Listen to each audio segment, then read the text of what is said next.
Aloha, folks. This is another episode of Ho'i Kaika, and this is really cool because I have brother Kapena Koki on this one, and his family I've known for a very long time, growing up in Papakolea and Hawaiian Homestead, and this is something kind of interesting. I remember growing up and hearing stories about. I never told you this, Kapena, but I've always heard stories about how durable your family is. What I mean by that was.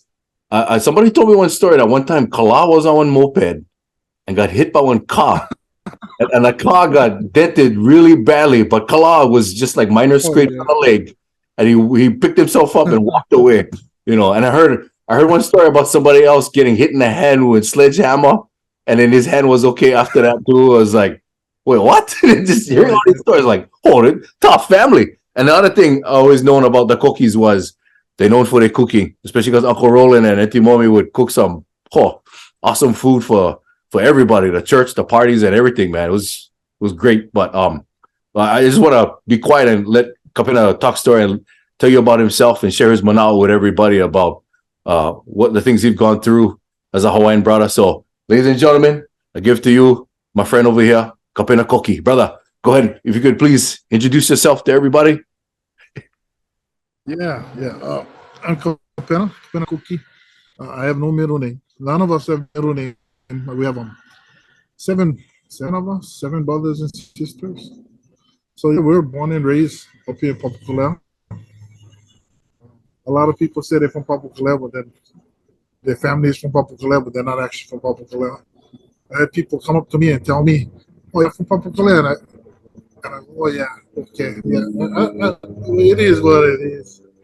I don't know what everybody wants to gain by saying they're from here, but whatever. And I'm looking at them. If you don't know me, then you're not from Papakolea. kind of is what it is. But yeah, seemed like everybody else in this neighborhood. We grew up here when Lincoln, Stevenson, Roosevelt, and we grew up in our neighborhood. Just like for us, growing up here was different. I liked it. We get a little bit of country. Well, 2 minutes we're in the mountains. We can be hiking, and 3 minutes we can be in downtown Honolulu in the middle of the hustle and bustle. But we grew up. I like to think that when I grew up, that time that I grew up, that time frame was in the 70s and 80s. So I'm 52 now. So there's that was a while back, like 50 years ago. So it was great growing up when we were younger. I mean, we got a mesh of the old and the new, and growing up with a kupuna. I feel like an older child. Even when I got older, I would hang around with my dad's friends. It was really great growing up with them, and just everything being. I don't know. I just felt this wasn't my time. Like I was supposed to be born in the 50s and 60s or something. But it was just great where I could see the transition between everybody from one age to the next age, and now it is our time. And one of the big things everybody know about growing up in Papakolea is the corner boys, the park. Some of the things I grew up. You see everything. I mean, there ain't nothing you probably never seen before. I mean, we seen the gunfights to the road fights to the road rage, fighting each other. I mean, it was a normal part of life already growing up there, and it was kind of cool. But everybody would complain that the corner boys, they're always drinking, drugs, and doing all of this and doing all of that. But in a way, nobody ever said that. Nobody ever came in our neighborhood. Nobody stole from us. Nobody took anything. Everybody respected each other because of that. And as bad as we used to talk about the corner boys, they actually was to protect us. And even us as kids, and it doesn't matter, they would take care from young to old. And we stood behind them whenever anything came around or something happened. So it was kind of interesting to see how it evolved to where we are now. Now, back then, when you got a problem, you just take care of it. You do what you do. Now you call cops. This is, for me, it's still kind of weird to call the cops when you got a problem. Because you just fight it out, rest on the ground, and go ahead and get up and grab another beer. Everybody sit down, drink beer again. And we go to friends all over again, just like nothing ever happened, right?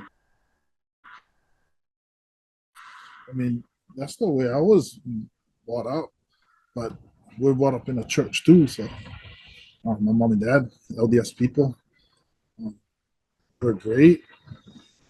So, love my parents. They did a lot for us. So. But yeah, it was just being here and being in the neighborhood, and just a good thing. Yeah. I've always heard stories about that too. Like the Kona Boys was basically like the security, right? They were the gatekeepers, the guardians of maybe Papakolea, maybe you could consider that. Yeah. You ain't gonna keep around and make trouble, that's for sure. They'll take care of it. Yeah, for sure, bro. What would you say growing up? How did growing up in Papakolea help you in life? Like, what if you were to think about all the experiences you had growing up in Papakolea with family, friends, the good and bad, or just, like you said, you got to get into scraps here and there, and then that's it, pal, good friends after that. And then now things being different, you working, taking care of a family. How has growing up Papakolea helped prepare you for dealing with life?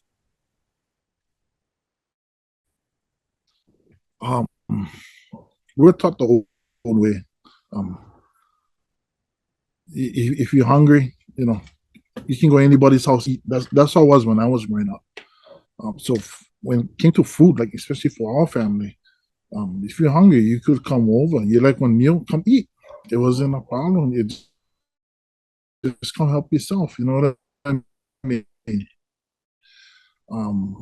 Our house was known for the 25 cup rice pot on a huge pot, and that was every night we'd have that. But we'd have people drop by all the time because they already knew that they would have a meal at our house, and that was a big part. That even when I had moved out, some of my friends was living with us, and they wouldn't live for a little while. They would live there for years with us, and it was just something normal that, oh, you're hungry, just go to the house, go eat. Just that giving part. But for me, it's like service and making sure everybody eat. And I tell my kids, even when you go to school, hey, your friend went out there for eat, you get one sandwich. Hey, give them half the sandwich. Just share. Everybody shared. And, we'll get by. And that's how we were raised, that, whatever you get, just share. Share everything. We never have much. We wasn't a rich family.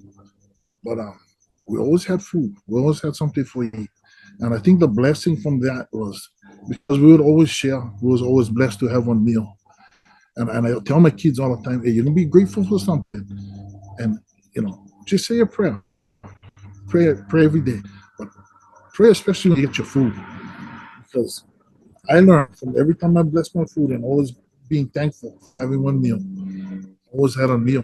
I mean, not like I'll miss too many meals either. So that's just how we were raised. We just made things work. We never need much. We could go out.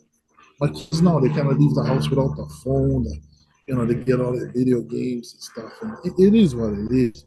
But they know that you got to ground yourself every once in a while. You got to come to reality and remember who you are. I mean, you got to get up there. You got to go help your neighbor. You see your friend them cleaning yard. Hey, go help your friend clean the yard. You see somebody need help, auntie doing something, or you need help carrying that. And you know what? I like my boys. My boys, they're good about that. They'll just jump in. You know what I mean? That's how it's supposed to be. And that's all a part of growing up around here. And being independent, taking care of yourself. That's a lot of part of, we had good friends, we had good fun with each other because we only had each other. We never have all this extra stuff. When you wanted to do something, you look for your friends and you just go. I mean, it is what it is. You gotta go beach. You walk all the way to the beach. You walk all the way back home. But it's spending time with each other. and we instill that in our kids. I like to think they're all right. Sometimes I question about inside I know they're all right. They should be all right. They seem all right. They seem good. And it's interesting what you said about sharing Yeah. and giving and being blessed for it, because like I noticed that too in my life and in a lot of other people's lives too. Like for example, like my mother-in-law, they're from Mililani.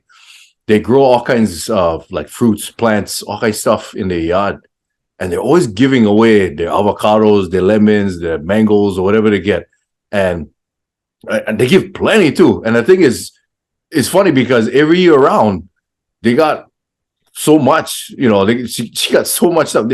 They'll never starve because they always get fruits and vegetables growing in her back. And one of the things I remember her saying was, she's like, yeah, I think we're blessed because we share, just like you guys, you guys brought up, make sure you share with everybody. So Heavenly Father gonna bless you guys with that, right? I think that's awesome, bro.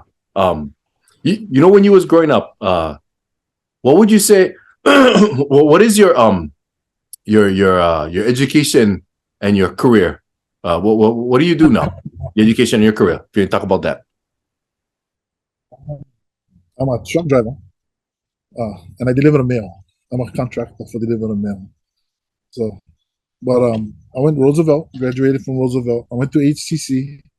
I get some college, enough where I wanted to be a mechanic. That's what started out.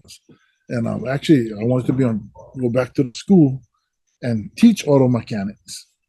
I wanted to be a teacher that teach mechanics, and that would have took too long. But back then, this is like early 90s. As long as you knew what you was doing, the teacher would bring you in and you could help with the class and teach with the class. So he told me, hey, I know you know what to do. Just go get a little bit, some kind of work in college, and then come back and I'll let you teach the class. But back in that time, the direction was changing in the school. Everything was computer. So the first thing they did was they would let go of automotive classes. The woodworking classes all gone. So they brought in all computer classes and everything changed. So the teacher, he got let go and changed winds and changed direction. But sad because it comes back to today. A lot of our Polynesian men and women, they'll be mechanics. And if you look computer, get dime a dozen. The computer pay mechanics start at $90 an hour. I mean, geez. And no matter what, you're gonna always have cars.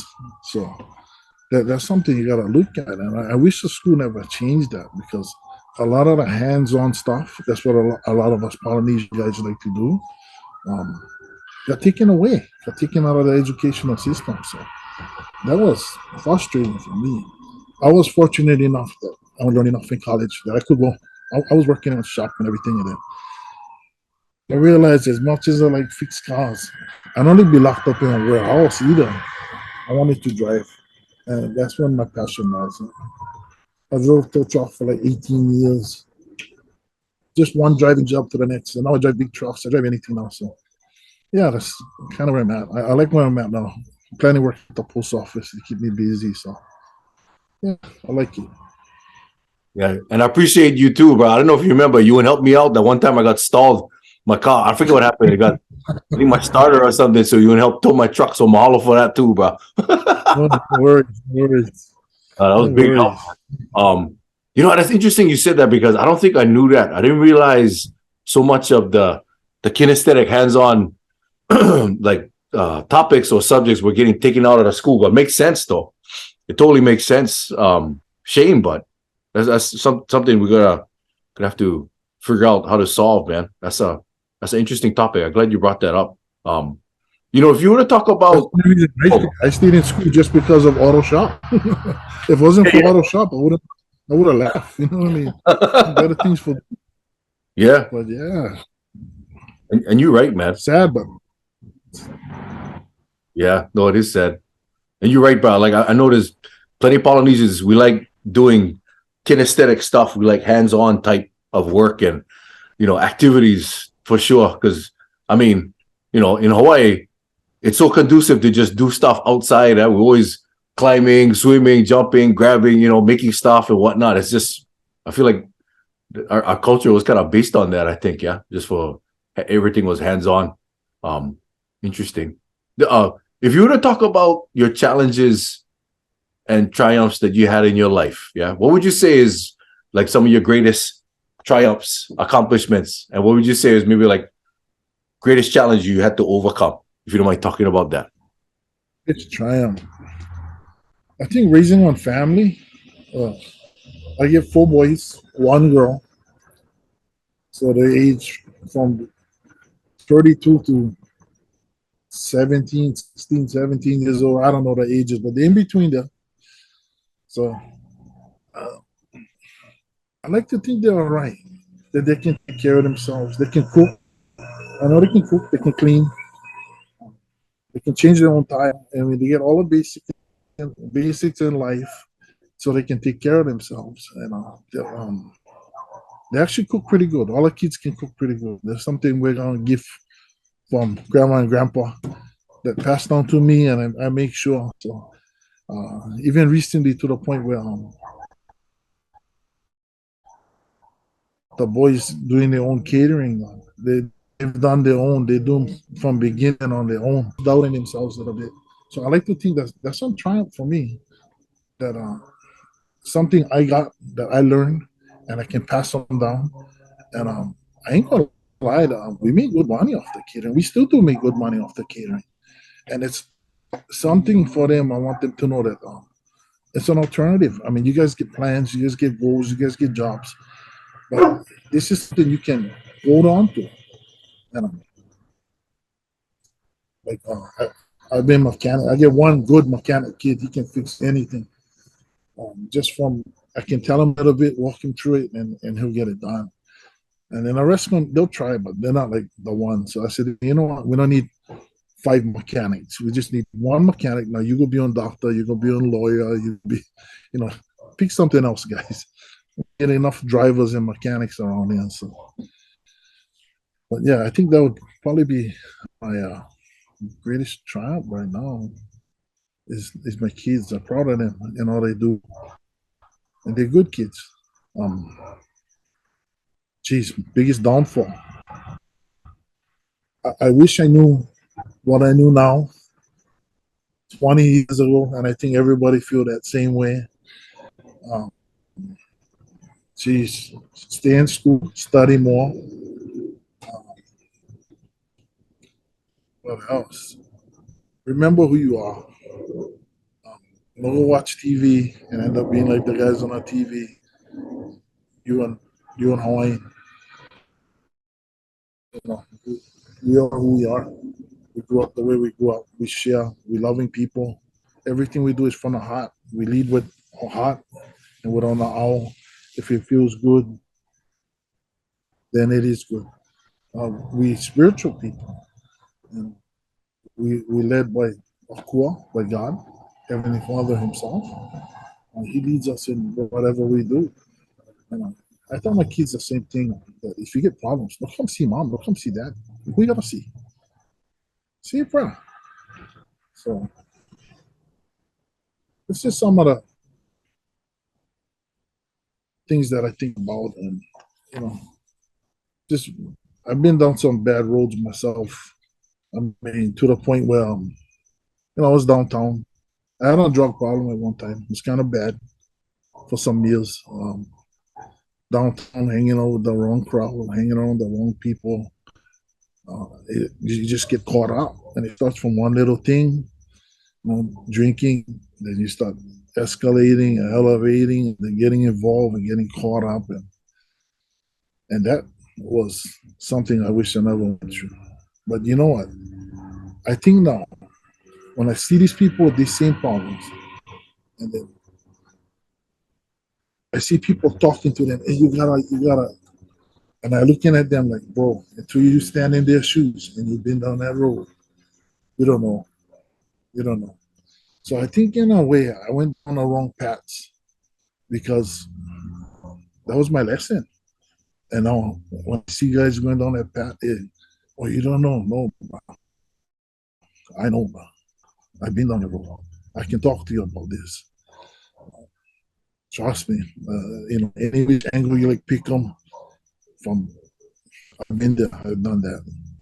Upside down my whole family because of this problem, and we're able to come back. I like to think we're doing better now, but it's a lesson. I tell my kids, made all the mistakes for you guys, so you don't make the mistakes. Just trust me when I tell you guys, don't go down that road. And they've been really good about that. I mean, they're not perfect kids, but they're good kids, and they're respectful. So, that's lesson on that. So, Wise words, brother. Wise words from a man with a lot of experience. That it's funny because I've talked to people like leaders in a church. I've been in positions where I'm around the bishopric a lot. Like I was a clerk, like for several years. I was Elscorn president several times, and so I'd always be in those positions where I'm constantly communicating with either like presidents or bishops, right, of our church.